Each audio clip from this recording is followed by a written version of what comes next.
Good morning students. Water part 10। Water part 10 में अब हम लोग वाटर सॉफ्टनिंग टेक्निक्स जो लास्ट रह गए उसको डिस्कस करेंगे। तो वाटर सॉफ्टनिंग टेक्निक्स जो है, वाटर ट्रीटमेंट्स, हमारे पास दो टाइप के ट्रीटमेंट्स होते हैं। Number one is the internal treatment. Water softening techniques are two types. Number first is the internal treatment of water, second one is the external treatment of water. ठीक है, तो internal treatment में भी again हम four type से इसको बोलते हैं। Number A is the colloidal conditioning, number B is the carbonate conditioning, and C is the phosphate conditioning, and D is the Kelvin conditioning. ठीक है, तो हम इंटरनल ट्रीटमेंट को ही आज पढ़ेंगे। इंटरनल ट्रीटमेंट में कोलाइडल कंडीशनिंग क्या होती है, कार्बोनेट कंडीशनिंग क्या होती है, फॉस्फेट कंडीशनिंग क्या होती है, एंड केल्विन कंडीशनिंग। ठीक है, तो वन बाय वन हम एक एक को डिस्कस करेंगे। एक्सटर्नल ट्रीटमेंट नेक्स्ट क्लास में पढ़ाएंगे, यानी वाटर का पार्ट 11 और 12 में होगा। वो लाइम सोडा प्रोसेस बहुत लंबा टॉपिक है, and zeolite process and ion exchange process. Ion exchange को डीमिनरलाइजेशन प्रोसेस भी बोलते हैं। नाउ नंबर फर्स्ट हम इंटरनल ट्रीटमेंट स्टार्ट करते हैं। इंटरनल ट्रीटमेंट में number one is the colloidal conditioning. Colloidal conditioning, colloids जो होते हैं मेनली क्या होते हैं, ये कोलाइडल कंडीशनिंग किस लिए एप्लीकेबल है, mainly it is applicable for low pressure boiler. ठीक है, तो मेनली ये टेक्निक है कहाँ पे एप्लीकेबल है, लो प्रेशर बॉयलर के लिए। ठीक है, तो लो pressure boiler and high pressure boiler, दो टाइप के बॉयलर होते हैं। तो लो प्रेशर बॉयलर के लिए कोलाइडल कंडीशनिंग है, कार्बोनेट कंडीशनिंग है, ये सब लो प्रेशर बॉयलर के लिए होती है। और फॉस्फेट कंडीशनिंग जो होती है वो हाई प्रेशर बॉयलर के लिए होती है। तो ये 1 मार्क के एमसीक्यू में भी पूछ सकते हैं। What is the colloidal conditioning. तो कोलाइडल कंडीशनिंग में क्या होता है, scale formation can be avoided. Mainly क्या होता है कि कंडीशनिंग हम वाटर को सॉफ्ट क्यों कर रहे हैं, बॉइलर वाटर को। ठीक है, बॉइलर वाटर को हम सॉफ्ट इसलिए कर रहे हैं क्योंकि वहां पर स्केल या स्लज फॉर्मेशन ना हो। Scale formation can be avoided by introducing colloidal substances like kerosene, tannin, आगार। अगर इन हम कोलाइडल सब्सटेंसेज को ऐड कर देंगे तो स्केल का फॉर्मेशन नहीं होगा। ठीक है, to these substance act as protective coating. क्या करेंगे, ये प्रोटेक्टिव कोटिंग्स बना लेंगे। They surrounds the minute particles of scale forming salts and prevent coagulation. ठीक है, इसकी वजह से क्या हो जाएगा, कोगुलेशन को प्रिवेंट हो जाएगा। ठीक है, they surround the minute particles of scales forming salts, scale forming salts के माइन्यूट पार्टिकल के किनारे किनारे आ जाएंगे, एंड प्रिवेंट द कोगुलेशन, और कोगुलेशन को प्रिवेंट करेंगे। Sludge can be remove by the blow down operation. तो स्केल्स तो इस तरह जाएंगे, स्लज को हम ब्लो डाउन ऑपरेशन के थ्रू रिमूव कर देंगे। Now carbonate conditioning. Carbonate conditioning is also applicable for the low pressure boiler. ठीक है, याद रखना बच्चों, carbonate conditioning is also applicable for the low pressure boiler अगर ionic product is greater than the solubility product. ये तो हम लोगों ने 12th में पढ़ा है। अगर ionic product is greater than the solubility product तो क्या होगा, प्रेसिपिटेशन हाई होता है। ठीक है, तो हमारा जो ये कार्बोनेट कंडीशनिंग है ये सॉल्वेबिलिटी प्रोडक्ट और आयनिक प्रोडक्ट की कंडीशनिंग पे डिपेंड है, यानी कि क्या क्या कंडीशंस हो सकती हैं, और ये इसी के प्रिंसिपल पे डिपेंड है कि हम किस तरह आयनिक प्रोडक्ट के ये जो सॉल्वेबिलिटी प्रोडक्ट आयनिक प्रोडक्ट के रेशियो को किस तरह चेंज कर सकते हैं।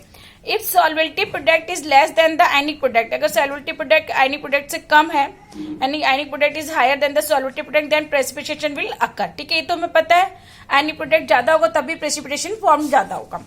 For precipitation of calcium carbonate the product of the ions calcium and carbonate. ठीक है, क्या बनाएंगे, आयनिक प्रोडक्ट में it greater than the solubility product. ठीक है, तो कैल्शियम कार्बोनेट की टर्म्स में हम देखते हैं कि जो उसके आयंस का फॉर्मेशन है वो ज्यादा होता है, तो सॉल्वेबिलिटी प्रोडक्ट से आयनिक प्रोडक्ट ज्यादा होता है, तो precipitation of calcium carbonate is much. ठीक है, तो प्रेसिपिटेशन क्या हो जाएगा, उसका बहुत ज्यादा हो जाएगा।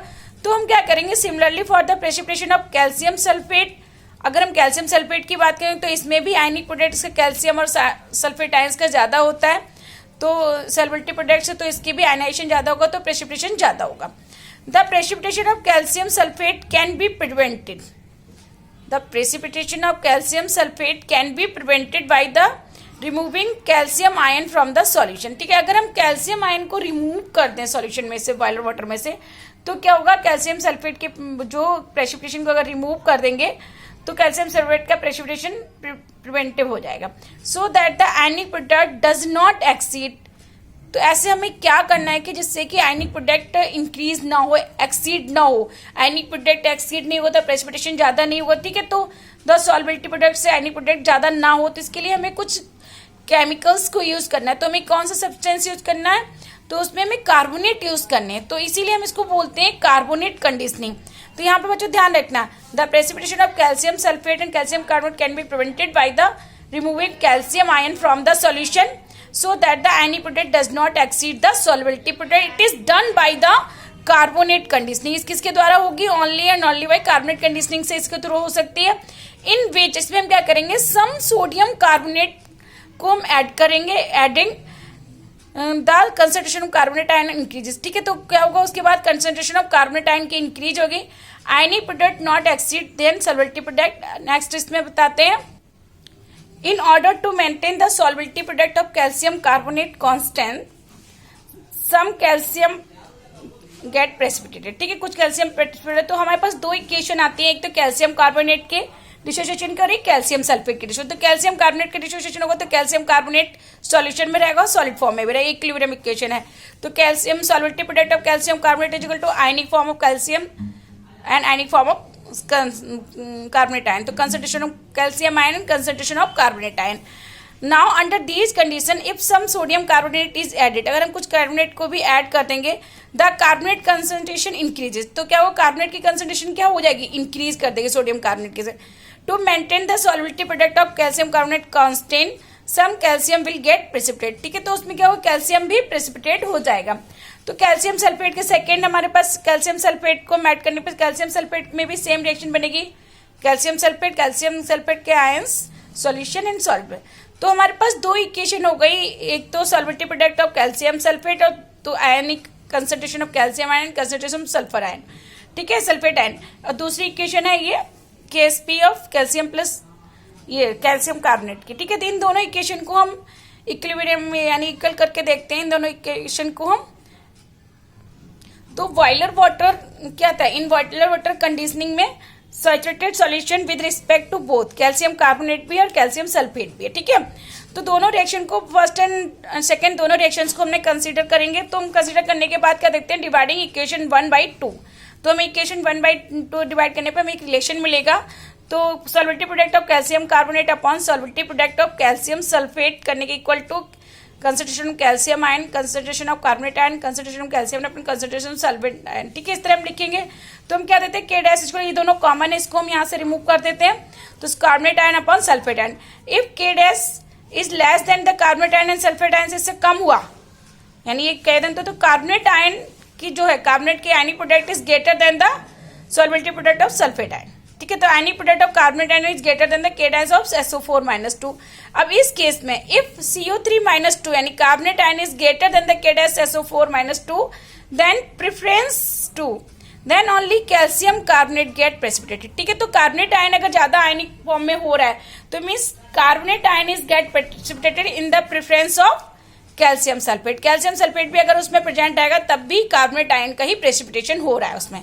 As solubility product of calcium sulphate not reached under these condition. ठीक है, तो सॉल्युबिलिटी प्रोडक्ट उसका उतना हाई नहीं हो पाएगा जो हमें आयनिक प्रोडक्ट के हिसाब से चाहिए। ठीक है, तो आयनिक प्रोडक्ट से ज्यादा होना चाहिए तो उतना नहीं हो पाएगा, इसलिए तो इसमें कैल्शियम सल्फेट ऐसा ही रहेगा। दस deposition of calcium sulphate scales prevented. ठीक है, तो जो कैल्शियम सल्फेट डिपोजिशन होगा वो क्या करेगा, स्केल्स को प्रिवेंट करेगा।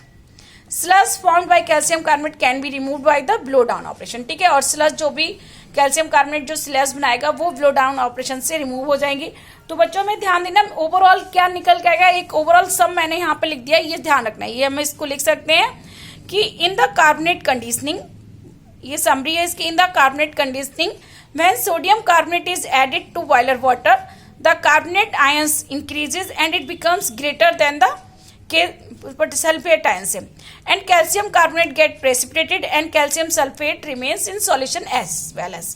तो calcium sulphate plus sodium carbonate, calcium carbonate precipitate हो जाता है और सल्फेट ऐसे ही बना रहता है। तो ये कार्बोनेट कंडीशनिंग होती है, इससे हम स्केल्स को प्रिवेंट कर सकते हैं, स्लज को ब्लो डाउन ऑपरेशन के थ्रू रिमूव कर सकते हैं। Now phosphate conditioning. Phosphate conditioning क्या होता है, जैसे हमने यहाँ कार्बोनेट में सोडियम कार्बोनेट यूज किया था, वैसे ही फॉस्फेट की कंडीशनिंग में हम प्रेसिपिटेशन को रोकने के लिए, कम करने के लिए फॉस्फेट्स यूज करेंगे। ठीक है, तो फॉस्फेट को बॉयलर वाटर में ऐड करेंगे। तो phosphate conditioning is applicable on high pressure boilers, जैसे वो वहां पे लो प्रेशर बॉयलर्स के लिए यूज करते थे, it is applicable for high pressure boiler, ठीक है। Scale formation is prevented by the adding sodium phosphate, वहां पे कार्बोनेट डाला था और यहाँ पे क्या डालेंगे, sodium phosphate, which react with magnesium calcium salt forming non adherent, उसकी वजह से क्या होगी, एडहेरेंट नहीं है, non adherent and easily removable sludge form हो जाएंगे, ठीक है। तो इसकी वजह से क्या होगा, जो स्लज फॉर्म होगा वो नॉन एडहेरेंट होगा और इजिली रिमूव हो सकते हैं। तो मैग्नीशियम क्लोराइड या कैल्शियम क्लोराइड या कैल्शियम सल्फेट और मैग्नीशियम सल्फेट के साथ में सोडियम फॉस्फेट की रिएक्शन कराएंगे तो मैग्नीशियम फॉस्फेट, अगर यहाँ पे कैल्शियम तो कैल्शियम फॉस्फेट बन जाता है, 6NaCl बनता है, calcium sulphate plus magnesium sulphate यहाँ पे तो कैल्शियम फॉस्फेट या मैग्नीशियम फॉस्फेट बन जाता है, ठीक है। तो यहाँ पे कैल्शियम और मैग्नीशियम कुछ भी हो सकता है, इसी तरह यहाँ पे मैग्नीशियम के साथ में कैल्शियम और मैग्नीशियम दोनों हो सकते हैं। तो इसकी जैसे हमने वहां पे इक्वेशन लिखा था वैसे यहाँ पे फॉस्फेट की जो आयंस होंगे दे आर मोर, ठीक है। तो फॉस्फेट का आयनाइजेशन ज्यादा होगा in comparison to sulphate ions, जैसे वहां पे कार्बोनेट आयन का कंसंट्रेशन ज्यादा तो यहाँ पे ओवरऑल इक्वेशन लिखने पर 2A है 3A है, ठीक है। तो फॉस्फेट आयन 2/3 आ जाता है, ठीक है। तो phosphate ion is greater than the K dash of SO4-2, तो यहाँ पे भी वही कंडीशन आई, तो यानी कि फॉस्फेट आयन का प्रेसिपिटेशन ज्यादा होगा। So under this condition only phosphate is precipitated, तो क्या होगा, केवल फॉस्फेट ही प्रेसिपिटेटेड होगा, because the solubility of calcium sulphate does not reach that the point of ionic product के हिसाब से वहां पर नहीं रीच कर पाएगी। The sludge is removed by the blow down operation, और स्लज जो भी फॉर्म होंगे वो किससे रिमूव हो जाएंगे, ब्लो डाउन ऑपरेशन से रिमूव हो जाएगा जो भी स्लज फॉर्म होगा, क्योंकि वो नॉन एडहेरेंट है, इसलिए रिमूवेबल स्केल्स फॉर्म होते हैं, क्योंकि फॉस्फेट जो होंगे calcium magnesium phosphate non adherent and easily removable scales form बनाते हैं, ठीक है, फॉस्फेट के साथ में, तो वो तो इजिली रिमूव हो जाते हैं क्योंकि प्रेसिपिटेट फॉस्फेट के फॉर्म में आगा, तो प्रेसिपिटेट जो भी फॉस्फेट के फॉर्म में आगा इजिली रिमूव हो जाएगा, और जो थोड़ा वो सल्फेट होगा वो भी स्लज के फॉर्म में रिमूव हो जाए। Calcium can be precipitated at pH of 9.5, ये हमें बहुत ध्यान रखना है, ठीक है। ये क्योंकि ये पूछ सकते हैं एग्जाम में कि जो pH होगा कैल्शियम आयन जो फॉस्फेट कंडीशनिंग के लिए, तो मेनली जो pH 9.5 पे ज्यादा वर्क होता है। Above it, so considering types of phosphate क्या क्या होते हैं, कौन कौन से कंसीडर करते हैं वो बताती हूँ। तो टाइप्स ऑफ फॉस्फेट या main phosphate use for conditioning के लिए हमारे पास कौन कौन से फॉस्फेट यूज करते हैं। पीएच मेनली जो कंडीशनिंग के लिए सुटेबल पीएच है दैट इज 9.5, ठीक है। 9.5 पे पीएच जो होगा तो अच्छे से हो जाएगा। H3PO4 क्या है, फॉस्फोरिक एसिड, क्या है बच्चों, फॉस्फोरिक एसिड। तो फॉस्फोरिक एसिड में, ठीक है, H3PO4 क्या है, फॉस्फोरिक एसिड है। फॉस्फोरिक एसिड में 3 हाइड्रोजन को अगर हम रिप्लेस कर देंगे तीनों सोडियम से, तो ये क्या बन गया, Na3PO4, तीनों हाइड्रोजन रिप्लेस हो सकते हैं, प्रोटोसिटी इसकी 3 है तो Na3PO4 बन जाएगा। अगर हम 2 हाइड्रोजन को रिप्लेस करते हैं सोडियम से तो Na2H यहां पर ही रहेगा। ध्यान रखना ये किस तरह करते हैं, H3 के तीनों हाइड्रोजन को रिप्लेस किया तो तीनों सोडियम से Na3PO4 बन गया, ये sodium phosphate, try sodium phosphate, इसको हम क्या बोलेंगे, ट्राई सोडियम फॉस्फेट, ठीक है बच्चों। इसको ट्राई सोडियम फॉस्फेट बोले। इट इज एल्कलाइन, क्योंकि इसमें कोई भी हाइड्रोजन प्रेजेंट नहीं है जो रिमूव हो सके, तो ये क्या हो गया, एल्कलाइन हो गया। Na2HPO4, इसमें एक हाइड्रोजन प्रेजेंट है, 2 सोडियम से रिप्लेस हो गए, तो ये वीकली एल्कलाइन है, टोटली एल्कलाइन ना होके क्या है, वीकली एल्कलाइन। इसको हम बोलेंगे डाई सोडियम हाइड्रोजन फॉस्फेट, ठीक है। 2 सोडियम है इसलिए डाई सोडियम हाइड्रोजन फॉस्फेट बोलते हैं इसको। और यहाँ पे क्या हुआ, 3 हाइड्रोजन की जगह एक ही सोडियम रिप्लेस हुआ, 2 हाइड्रोजन ऐसे ही रहे। जब 2 हाइड्रोजन ऐसे रहे तो इसके पास 2 एसिडिक हाइड्रोजन है जो इसको रिमूव कर सकते, तो यहाँ पे सबसे ज्यादा मोर एसिडिक क्या है, NaH2PO4 is the more acidic weekly alkaline, Na2HPO4 is the weekly align, Na3PO4 is the alkaline. इसको हम क्या बोलेंगे, इसमें देखो 2 हाइड्रोजन है तो सोडियम डाई हाइड्रोजन फॉस्फेट, जैसे यहाँ पे डाई सोडियम था तो यहाँ पे हम बोलेंगे सोडियम डाई हाइड्रोजन फॉस्फेट, ठीक है बच्चों। तो हमें इस तरह तीनों के नाम भी ध्यान रखने हैं। नाउ इंपॉर्टेंट, यहाँ पे 3 केसेस है हमारे पास, 3 सॉल्ट बन जाएंगे, 3 केसेस बन जाएंगे, 3 टाइप के फॉस्फेट बन रहे हैं। तो सबसे फर्स्ट क्या है, if Na3PO4 is the most suitable for treatment, ठीक है, ये सबसे mainly suitable for the treatment when the alkalinity of boiler water is low. अगर बॉयलर वाटर की एल्कलिनिटी है वो बहुत लो है तो हम उसमें क्या ऐड करेंगे, Na3PO4 ऐड कर देंगे and used Na3PO as the most alkaline. तो हमारा जो सॉल्यूशन होगा वो लो एल्कलिनिटी में था तो हाई एल्कलिनिटी में चेंज हो जाएगा, फिर उसको हम उसको हाई प्रेशर से इसको रिमूव कर सकते हैं ब्लो डाउन ऑपरेशन से। If the alkalinity of boiled water is sufficient, अगर सफिशियंट है यानी नॉट लो, इतना लो नहीं है, देन यूज्ड Na2HPO4।